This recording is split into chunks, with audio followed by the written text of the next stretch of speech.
pessoal, tudo bom? Eu sou a Ana Karina Wagner, bem-vindos a mais um vídeo aqui do canal. E hoje nós vamos conversar sobre os lançamentos literários recentes que mais me chamaram a atenção. Aqueles títulos aí que lançaram recentemente, que estão para lançar e que passam pela minha curadoria, no sentido que são títulos que realmente eu tenho interesse em ler. Então, não são todos os lançamentos do mercado editorial que eu tô compartilhando com você, até porque o vídeo seria muito pequeno para isso, eu demorar muito, né, para fazer isso. No passado, eu trazia lançamentos de editoras que acompanham o trabalho, mas não necessariamente eu queria ler. Esses títulos, não. Desde o último vídeo que eu já trouxe esse modelo aqui para vocês, para quem é antiga aqui no canal já percebeu isso, eu tenho falado de títulos que realmente são livros que estão na minha lista de desejados, que eu quero ler. Alguns até mencionados anteriormente, são livros que eu já adquiri, que eu já comecei a ler também. Então, eu tô fazendo esse tipo de curadoria, no sentido que livros que têm a ver com o meu estilo e por isso somente que eu quero ler. Por isso que são lançamentos que eu quero ler. E aí eu compartilhando com vocês, porque vocês que me acompanham aqui certamente têm o mesmo estilo nesse sentido, têm o mesmo interesse que eu. Então, claro, aqui vamos ter vários clássicos, vamos ter várias editoras aqui que eu sempre tô falando, mencionando pra vocês, e de títulos aí que eu gosto bastante, que eu tô bem empolgada, que tem bastante coisa, tá? Então tem algumas coisas que acabaram de lançar, estão para lançar, então não tem uma periodicidade aqui desse quadro. Normalmente, assim, uns 2 meses no máximo, depende do mercado editorial que eles estiverem lançando. Mas antes de continuar, convido vocês a se inscreverem no canal, para quem é novo por aqui, e também para quem tá sempre assistindo, confira se você é inscrito, tá? E lembre-se de que todos os livros que eu citar por aqui vão estar todos detalhados no box de estimação, e comprando com meus links vocês me ajudam bastante. E também, se eu citar algum vídeo, eles vão estar linkados aqui nos cards e também aqui no box de estimação. Quaisquer dúvida, vocês deixem aqui nos comentários, que eu tô sempre respondendo vocês por aqui. Eu acho, assim, incrível, eu adoro essa troca com vocês, é sempre muito grandioso isso. É muito bom fazer essa troca literária com vocês, então vocês comentem aqueles títulos que mais chamaram a atenção, se vocês por acaso já leram algum desses, se já também tá no carrinho de vocês, de desejados e tal. Então eu gosto de trocar essas ideias com vocês, tá bom? Bora lá! Vou começar então falando de um título que eu fiquei bem surpresa, que é da editora Zahar, que eu adoro a coleção de clássicos da Zahar, tanto a edição de bolso quanto a edição comentada. E nesse caso nós temos um lançamento do Alexandre Dumas, que é Georges, na edição, então, comentada deles. Eu achei bem interessante, nunca tinha visto falar. Olha aqui, ó, edição inédita no Brasil, o único romance abolicionista de Alexandre Dumas, que declara seu compromisso com seus irmãos de raça e amigos de cor. Alexandre Dumas ajudou a construir o imaginário da literatura ocidental com Os Três Mosqueteiros e O Conde de Monte Cristo. Porém, antes da fama literária, Dumas publicou em 1843 Georges, um romance com temática abolicionista e protagonizado por um orgulhoso mulato que se alia aos escravizados nas Ilhas Maurício. Então, uma colônia francesa para sonhar um futuro de vingança e liberdade, entrando numa guerra mortal contra o preconceito e a escravidão. Dumas, orgulhosamente neto de uma africana cujo sobrenome adotou como parte de seu nome artístico, não se ocupou apenas das intrigas e disputas na corte francesa ou das justiças e traições que acometem nobres homens na França. De Paris, o autor sentia os ventos da Revolução Haitiana que assopravam do Caribe e aterrorizavam a Europa. Inspirado pelos escravos revoltos e pela sua experiência de não lugar como homem negro na França no século XIX, ousou fazer da literatura sua arma de combate. Georges, um jovem audacioso, honesto e justo, é a gênese do espírito guerreiro e destemido que se manifesta nos inesquecíveis mosqueteiros, encarnando com seu desejo de justiça e de vingança contra os poderosos ideais que moveriam as sagas do autor. Imprimido contornos dramáticos a escravizados que desejavam se libertar, Dumas nos conduz numa viagem histórica em que a aventura maior é a luta pela humanidade da população negra, tornando-a um veículo para a defesa de sua ancestralidade africana. Eu fiquei bem contente com este livro, e ele, ao contrário de vários outros do Dumas, ele é bem mais fino, tá? Ele é menorzinho, esse livro. Deixa eu ver aqui quantas páginas que eu vi. São 296 páginas, então, de acordo com os outros livros do Dumas, que são calhamaços, isso aí bem tranquilo. E esse é um livro já que eu coloquei como prioridade E nesse momento ele tá para lançar em julho, então achei bem interessante a proposta, fiquei animada. Sempre que tem lançamento da Azar, eu fico com os olhinhos brilhando. Vocês são assim também? Agora eu vou falar de 2 lançamentos da editora Sétimo Selo. O primeiro aqui é Diálogo das Carmelitas, do Jorge Bernardo. E aqui, ó, a coragem também pode muito bem ser uma ilusão ao demônio. Durante o período do terror revolucionário, Blanche de la Fosse, uma jovem aristocrata assombrada pelo medo e pela incerteza dos tempos, busca refúgio na clausura de um convento carmelita. Contudo, a tempestade que assola a França logo alcança as muralhas do Carmelo, e as religiosas são confrontadas com a possibilidade do martírio. Envolvida pelo destino de suas irmãs, Blanche se vê diante do maior dilema cristão: aceitar o sacrifício ou sucumbir ao terror? Inspirada no martírio das Carmelitas de Compiègne, esta obra de maturidade de Bernardo nos coloca face a face com o mistério da graça e o escândalo da cruz. Posteriormente adaptado aos cinemas, este drama de grande força espiritual revela o heroísmo oculto na fragilidade e a santidade imersa na noite escura do medo. Eu não conhecia esse livro, né? É uma edição aí da Sétimo Selo.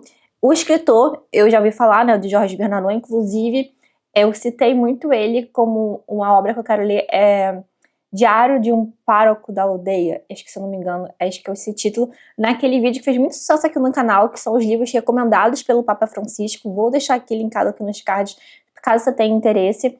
E assim, eu já tinha ouvido falar desse escritor, principalmente com essa obra, né, do Pároco da Aldeia.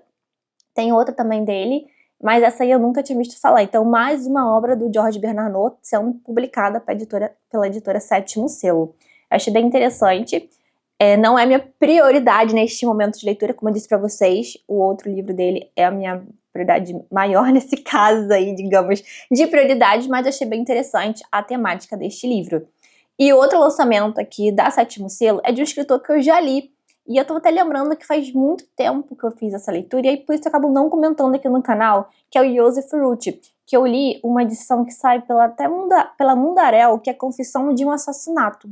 E é um livro que é bem interessante, tá? Eu gostei muito, porque ele é narrado em uma noite, o livro, e ele te prende bem. Mas, enfim, o assunto não é esse livro, é só porque eu falei Joseph Ruth, eu já li algo desse escritor, e aí eu tava lembrando.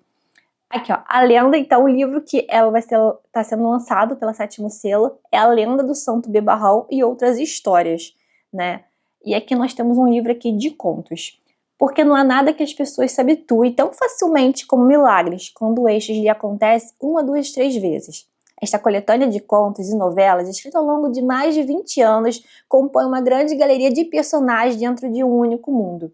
Uma esposa desequilibrada, um comerciante judeu saudoso da vida no mar, um funcionário fiel ao império que desmorona, um bebarrão que, diante de uma série de milagres e tentações, busca cumprir a promessa feita a um senhor enigmático. Personagens que vivem entre as ruínas do passado e um presente inóspito. Desde o primeiro da classe, seu conto de estreia em 1916 até a lenda do Santo Beberrão, seu testamento literário e parábola misteriosa, passando por O Busto do Imperador, sua bela e melancólica homenagem ao Império Perdido, Ruth nos guia com uma prosa delicada e irônica por uma rivalidade onde o pitoresco se torna cotidiano e os milagres, por mais improváveis, acabam parecendo inevitáveis. Eu achei bem interessante, até para resgatar o meu contato com esse escritor. Eu não sei se vocês já leram alguma obra do Joseph Ruth. E eu achei bem interessante, uma coletânea de contos, assim, eu gosto para intercalar minhas leituras. Esse aqui eu já fiquei assim bem também com a intenção aí de encaixar alguma hora aí, porque como são contos é bem legal de você mesclar com outras leituras pesadas e tal, mais densas, assim, então fazer aquelas leituras de contos, assim, eu achei bem interessante a proposta e também aqui as ideias dos contos envolvidos, fiquei curiosa. Agora eu vou falar do lançamento Vou voltar depois de falar da editora Aleph. Aqui é um box do Jules Verne, que é um escritor que eu gosto muito, que foi um dos grandes responsáveis aí na minha leitura de clássicos na época da escola, então quando me deparei ali com Volta ao Mundo em 80 Dias. E tem várias obras aí dele que não são publicadas, né? Tem aquele box que sai pela editora Zahar, que tem 4 obras dele, grandes obras aí dele de aventura e tal, e que Mas assim, nessas edições caprichadas, de capa dura e tal, não são lançadas, são meio que esquecidas, e tem vários livros do Jules Verne para serem publicados nesse sentido. Eu sei que a editora Princípios tem alguns outros livros, né? Acho que 5 Semanas no Balão. Tem alguns outros títulos assim que eu não lembro agora de cabeça, mas eu achei interessante então a proposta da Aleph trazendo este box aí com 3 obras do Jules Verne. Ó, clássico da literatura mundial, Jules Verne imagina no século XIX uma empreitada que parecia impossível até o século seguinte. Este box conta com um livro citado pelo astronauta Neil Armstrong ainda no espaço antes de voltar da primeira viagem do homem até a Lua. Então temos Da Terra à Lua, que é, ao fim da Guerra de Secessão dos Estados Unidos, os fanáticos membros do Gun Club de Baltimore buscavam um pretexto para usar seus conhecimentos. Surge, então, um plano ousado, evitar um projétil gigante até a Lua, a fim de estabelecer... enviar um projétil gigante até a Lua, a fim de estabelecer contato com os habitantes lunares. Ao Redor da Lua, é o segundo livro aqui, né? Então, nesta continuação de Da Terra à Lua, o presidente Barbicane, o opositor de Newcastle e o excêntrico artista Michel Ardan esperam ver a superfície lunar de perto e retornar rapidamente para a Terra. Mas a missão sofre um desvio e os aventureiros terão de encontrar outra maneira de voltar ao planeta. E por fim, fora dos eixos, 20 anos depois dos eventos de Ao Redor da Lua, membros do Gun Club retornam com um plano ainda mais ambicioso: mudar o ângulo de rotação da Terra. Então são livros do Jules Verne bem voltado para essa área de ficção científica, então tem explicação porque estão sendo publicados pela editora Aleph, mais voltada a isso. Então são grandes clássicos da ficção científica com aquele tom de aventura que o Jules Verne sempre emprega em seus livros. Eu fiquei bem empolgada com esse livro, né, nesse caso com esses 3 livros que são uma espécie de trilogia de alguma forma, assim. Então esse aqui eu fiquei bem empolgada também. O que vocês gostam? Vocês gostam de Jules Verne? Inclusive eu coloquei Jules Verne, né, para fazer uma enquete aí de vocês me ajudando a decidir minha próxima leitura. Tem vídeo aqui no canal e que eu compartilhei de leituras em andamento. E botei também no finalzinho do vídeo para vocês me ajudarem a decidir entre aqueles livros, né, em 4 livros depois que eu citei para vocês. Um deles era o livro Viagem ao Centro da Terra, do Verne. E esse aí eu já digo pra vocês que não ganhou aqui, não ficou na frente, tá bem atrás aí. Então, se por acaso, se tiver acontecendo a votação e você quer ver Verne aqui, eu resenhando algum livro do Jules Verne, vai lá no vídeo e vai no link lá pra fazer, participar ainda da enquete, tá? É um convite que eu faço a vocês. Faz um bom tempo que eu não leio Jules Verne, então eu fiquei bem interessada também nesses livros aqui.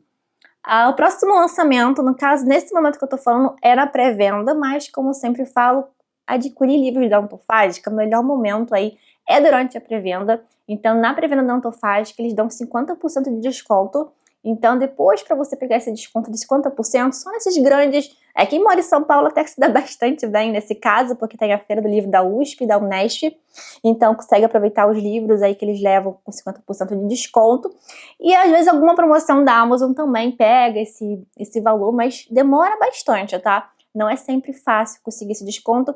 Às vezes, até um pouquinho mais consegue, tá? Mas nem sempre, é bem difícil. Então, se você ficou interessado em pegar Esaú e Jacó, do Machado de Assis, ou seja, mais um livro de Machado de Assis saindo pela Antofágica, o melhor momento é agora, não se esqueçam disso, tá? Depois não vão falar que eu não avisei.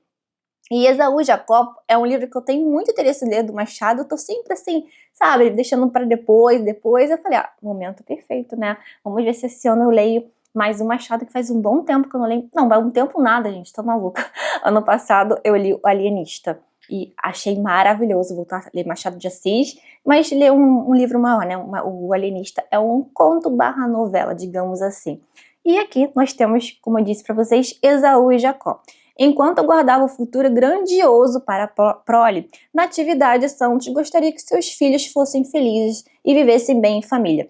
Mas é verdade também que brigavam desde a barriga. Os irmãos Pedro e Paulo, gêmeos idênticos, personificam desde o início deste livro forças opostas em suas crenças pessoais. Apesar de nascidos sobre a promessa de um futuro grandioso, a convivência beligerante desde o útero, tal como o mito bíblico, evidencia que a convivência em família nem sempre tem tréguas. Narrado com a ironia fina de um diplomata no período de transição da monarquia para a república no Brasil, este livro mostra também a natureza de um país segmentado desde seus primórdios. Em Esaú e Jacó, penúltimo romance de Machado de Assis, o autor leva ao limite os jogos de oposição que estruturam a vida social e os conflitos humanos, convidando o leitor a observar não só o jogo cego de repetições que estrutura uma sociedade, mas também a refletir sobre como essas mesmas repetições talvez simbolizem a própria condição humana. Mais do que protagonistas de um dilema familiar, Pedro e Paulo são alegorias da fragilidade de nossas certezas, representando rachaduras que marcam tanto relações íntimas quanto dilemas sociais. Então, fiquei bem animada aí com mais um livro da Antofágica de Machado de Assis, né? Ele já tem Memórias Póstumas, Dom Casmurro, Helena, nas edições maiores. Eu acho que essa aqui é a edição maior desse tamanho, se eu não me engano, pela imagem, deixa eu dar uma conferida aqui. É a edição maior, sim. Então vai ser o tamanho de Dom Casmurro, Memórias Póstumas, Helena. E eles têm também o Alienista na edição menorzinha. Tem mais algum do Machado que eu posso estar esquecendo agora de cabeça rapidinho, mas a princípio que eu lembro são esses títulos aí do Machado de Assis. Então, mais um Machado, maravilha, né? Sempre muito bom. Agora, um lançamento da Penguin Companhia é Fédon, ou Sobre a Alma, do Platão. Esse aqui também achei que eu gosto de pegar esses livros filosóficos também para ler. Quem me acompanha aqui sabe que eu gosto também disso. E aqui, ó, existe vida após a morte? A nossa alma é imortal? A virtude de uma pessoa em vida pode influenciar o que virá depois? Todas essas questões essenciais permeiam um dos mais famosos diálogos de Platão. Um acontecimento dramático serve de ponto de partida para este clássico central à cultura e filosofia grega. Sócrates está à véspera de sua morte, após ter sido condenado a beber veneno. Platão, seu discípulo, recria esse momento angustiante e belo em uma série de discussões dialéticas. Nesta nova tradução, ao mesmo tempo rigorosa, que leva em conta séculos de estudos platônicos e acessível com uma fluência para leitores não versados em filosofia, Fédon se revela como uma obra-prima do debate e da reflexão metafísica. Eu achei bem bacana, então fica esse lançamento aí de dica para vocês. Outro aqui, que é mais um da coleção aí, eu gosto muito da coleção de clássicos que sai pela editora Autêntica, e ultimamente eles têm investido bastante, né? Eles tinham da parte de clássicos Autêntica, estava sempre saindo os livros, continua ainda saindo livros da Virginia Woolf, né, com tradução do Tomás Tadeu, tem também livros do James Joyce, e também alguns livros aí da antiguidade, mas eles estão trazendo alguns livros em capa dura, por exemplo, Fausto, Eneida, então eles têm trazido obras do Virgílio, então eles trouxeram também bucólicas ano passado, se eu não me engano, e agora eles estão trazendo geórgicas. Então, para completar aí as obras aí, faz uma das obras completas aí, né, da série Obras Completas de Virgílio. Então, geórgicas, eu achei, só um minuto, mas essa capa aqui eu achei lindíssima. Geórgicas é o poema mais perfeito de Virgílio e o maior e mais importante dos poetas romanos. Para muitos estudiosos e críticos literários, a obra poética mais perfeita de toda a antiguidade, se não a mais perfeita já composta em todos os tempos. Aparentemente, trata-se de uma espécie de almanaque dirigido aos lavradores e camponeses, para transmitir ensinamentos práticos sobre meteorologia, agricultura, pecuária e apicultura. E seria também um forte instrumento político usado para difundir a mensagem ideológica de paz e reconstrução do nascente regime imperial romano aos veteranos de guerra, premiados com títulos de propriedade rural mais inexperientes nos trabalhos do campo. Virgílio utilizou a singeleza dos temas campestres para indagar de forma alegórica sobre a natureza humana e suas paixões, sobre o mundo e suas diversidades, sobre as crenças e valores humanos. Também descreve as belezas da terra, das plantas, dos animais, denunciou os horrores da inclemência, do destino inexorável, da peste, da morte e da guerra civil. E tudo isso com versos polidos à perfeição durante 7 anos. E eu tenho muito interesse em fazer algumas obras aí, várias obras da antiguidade aí. Eu já falei isso aqui no canal, estou precisando realmente colocar em prática esse meu projetinho de ler grandes clássicos da antiguidade. Então, quando tem sempre esses lançamentos aí com boas traduções, eu estou sempre de olho. E o outro aí também da editora Autêntica é Sátiras, Epodos e Epístolas do Horácio. Aqui nós temos aqui, ó. Aqui lemos e ouvimos sobre tudo. Conselhos para o bem viver, anedotas de conhecimento, notícias e bons alvitres para o amigo em viagem. relatos sobre bruxas, casos de prostitutas, relatos sobre jantares exagerados, insultos a desafetos ou elogios à vida no campo. As sátiras de Horácio, descritas pelos próprios romanos como gênio exclusivamente seu, revelam um olhar arguto e bem-humorado sobre a sociedade de sua época, enquanto os epodos trazem uma poesia de tom mais ríspido e provocador.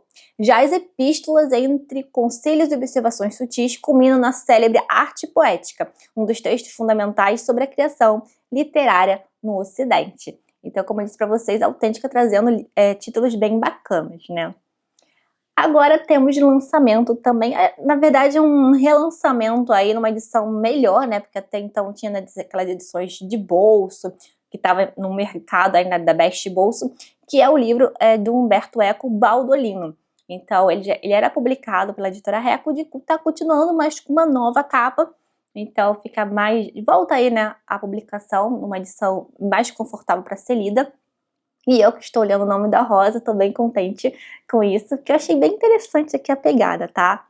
Olha, de volta à Idade Média, neste quarto romance, Umberto Eco nos traz a sua mais divertida obra de ficção, formatada como uma farsa erudita, passada entre 1152 e 1204, na aventura pitoresca do jovem camponês Baldolino, adotado por Frederico I, o Barba Ruiva, em uma saga que vai desde a coroação deste imperador à invasão de Constantinopla pelas cruzadas. Com isso, Eco nos transporta para uma época de geografia inexplorada, em que terras e mares desconhecidos pautavam projetos de expansão territorial, religiosa e comercial, desatando ambições de governantes, negociantes, intelectuais e aventureiros, como Baldolino e seus companheiros, estruturado como uma narrativa em flashback feita por Baldolino ao historiador Nicetas Coniati. O romance mistura história e fantasia com muito humor. Inclui uma expedição a um reino do Oriente governado por um líder católico, lendas do Santo Graal, rumos das tribos perdidas de Israel, a procura do Santo Sudário, até uma homenagem à construção de Alexandria, cidade natal do autor, no Piemonte. Aventura pitoresca, romance histórico do qual emerge embrionariamente os problemas da Itália contemporânea, história de um crime possível, conto fantástico, teatro de dimensões linguísticas hilariantes. Baldolino celebra a força do mito e da utopia com o charme e a grandiosidade das criações de um mestre. Eu achei divertidíssima essa proposta aí, principalmente porque, como eu disse para vocês, eu tô fazendo a leitura aí de O Nome da Rosa, eu tô super empolgada com isso. O próximo aqui é um livro que é Daniel Deronda, da George Eliot, isso mesmo, um clássico aí que muitos estão desejando há muito tempo. Estou muito empolgada com isso, porque eu apoiei já o projeto. Como vocês podem ver, o link que eu vou colocar aqui embaixo é para o Catarse, mas se você tem receio, se é um projeto que vai ou não andar para frente e tal, não, esse projeto já está concluído. Então essa aí já é uma segunda etapa, né? Então é uma continuação para quem perdeu a primeira parte. Então ele já está na fase aí de produção do livro. E aí para quem ainda ficou assim, poxa, o livro conseguiu, eu não aproveitei. Então tem lá as mesmas recompensas ali. Tem algumas metas aí, eles mudaram algumas metas estendidas. Tá bem bacana, então você já garante uma baita de uma edição de Daniel Deronda. Então vale a pena vocês conferirem, tá? E vocês conseguem ali pegar Mirror Mart e Moinho à beira do Rio Floss, alguma coisa assim. São 3 livros da George Eliot que vocês podem adquirir. Então tem várias opções, convido vocês a olharem a página do Catarse com calma. Então nós temos aqui, ó, a última e menos convencional obra de Eliot, uma de suas mais grandiosas realizações. Publicado no ano de 1876, este épico da literatura vitoriana entrelaça com maestria a intricada busca pela identidade e revela com sensibilidade inédita o universo judaico até então ausente do romance inglês. Daniel Deronda é um jovem inteligente e bonito que foi criado pelo seu tutor, Sir Hugo Mellinger, sem contudo conhecer as verdadeiras circunstâncias de seu nascimento.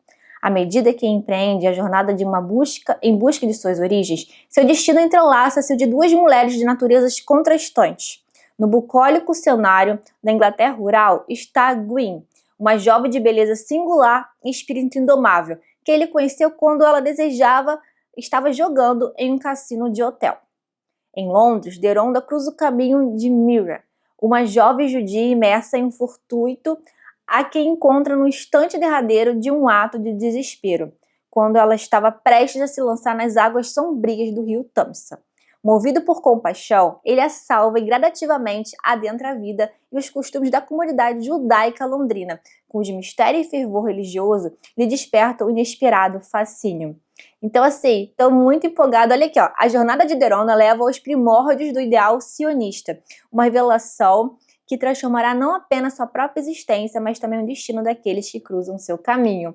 Então, eu fiquei bem contente quando a Pedra Azul trouxe essa opção aí para como proposta aí para eles, divulgando, né, o Catarse. Então eu fiquei bem empolgada, né, eles sempre adoram apoiar, como vocês podem aqui ver, né, quem tá acompanhando aqui o vídeo do canal sabe o quanto eu gosto das edições da Pedra Azul, sempre trazendo títulos raros, inéditos aqui, clássicos e incríveis, tá? Então eu tô muito empolgada com isso também. Agora vamos falar de alguns títulos contemporâneos que também chamaram muito a minha atenção. O primeiro deles aqui, Ardil 22, da Record, também com a proposta de uma edição antiga aí, que estava sendo só comercializada pelas edições ali da Best Bolsa e tal, e aí agora eles trouxeram naquelas edições clássicas da Record mesmo. Então nós temos aqui, ó, um marco da literatura dos Estados Unidos e um dos mais engraçados e celebrados livros do século XX. É uma sátira da guerra com uma dose perturbadora de realidade. Yossarian não quer voar em mais uma missão sequer. Já foram mais de 50 e o número não para de aumentar. Ele pode, é claro, pedir ao médico do esquadrão de combate uma liberação. E o médico pode, é claro, liberá-lo. Porém, sempre tem um porém. Só alguém insano pode ser liberado de completar missões. Afinal, quem se coloca em risco de morte em uma guerra só pode ser considerado louco. Contudo, qualquer um que pedisse liberação estaria em pleno domínio de suas faculdades mentais. Ou seja, estaria apto a completar outras missões. Esse é o Ardil 2022. Ambientada na ilha de Pianosa, na Itália, durante a Segunda Guerra Mundial, esta é a história do incomparável e fingido capitão Yossarian, um herói de guerra que está convencido de que querem matá-lo. Quem? Todos que estão do outro lado da guerra, ora. Mas quem dera se seu problema fosse apenas o inimigo. Enquanto tenta sobreviver novas missões, seu próprio exército criou um inferno burocrático com o Ardil 22, do qual é impossível escapar. Algo que Yossarian está mais do que disposto a fazer, com vida de preferência. Um clássico da literatura contemporânea, Ardil 22 entrelaça comédia e tragédia, com grandes doses de humor que nasce do absurdo, que é a máquina de guerra. Publicado em 1961, o livro não se tornou um best-seller de imediato, mas ao longo do tempo transformou-se em um verdadeiro fenômeno cultural até alcançar a lista de mais vendidos, ter seu título dicionarizado. Uma situação problemática cuja única solução é negada pela circunstância inerente ao problema ou por uma regra.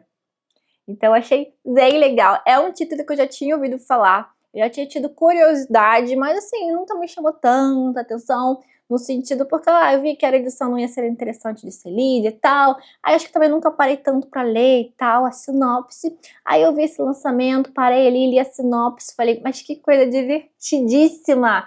Bem interessante, eu gostei muito disso. E falei assim, essa aqui acho que vai ali dar uma andadinha ali na fila aí. Não chega a ter uma prioridade tão grande, mas eu fiquei bem atentada aí, tô bem curiosa com esse título.